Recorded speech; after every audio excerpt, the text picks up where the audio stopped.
علیہ وصحابہ یا حبیب اللہ۔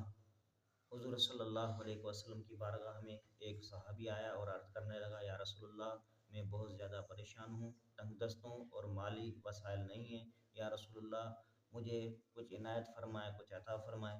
تو حضور صلی اللہ علیہ وسلم نے اسے فرمایا کہ 5 صورتیں 6 بسم اللہ کے ساتھ پڑھا کرو۔ تو وہ کون کون سی صورتیں ہیں؟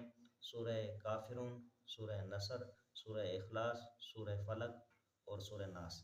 یعنی یہ پہلے مرتبہ سورہ کافرون پڑھنی ہے، بسم اللہ الرحمن الرحیم سے شروع کریں، اور اس کے بعد بسم اللہ الرحمن الرحیم پڑھ کر سورہ نصر پڑھنی ہے، اس کے بعد بسم اللہ الرحمن الرحیم پڑھ کر، اور اس کے بعد سورہ اخلاص پڑھنی ہے بسم اللہ الرحمن الرحیم پڑھ کر، اس کے بعد سورہ فلق پڑھنی ہے، اور اس کے بعد بسم اللہ الرحمن الرحیم پڑھ کر سورہ ناس پڑھنی ہے۔ یعنی یہ 6 سلام ہوئے، اور اس کے بعد 6 مرتبہ بسم اللہ الرحمن الرحیم ہوا، اور اس کے بعد جو ہے 5 صورتیں ہوئیں۔ یہ 5 صورتیں پڑھیں، اور سب سے پہلے آپ نے اپنے گھر میں داخل ہوتے ٹائم، یعنی رات کو جب کاروبار سے آئیں تو اس ٹائم یہ پڑھنا ہے عمل، اور اس کے بعد جب گھر سے باہر نکلیں تو اس کے بعد انشاءاللہ پڑھیں، تو اللہ تبارک و تعالیٰ آپ کے رزق میں اتنی وسعت عطا فرمائے گا جو آپ کا وہم گمان ہوگا۔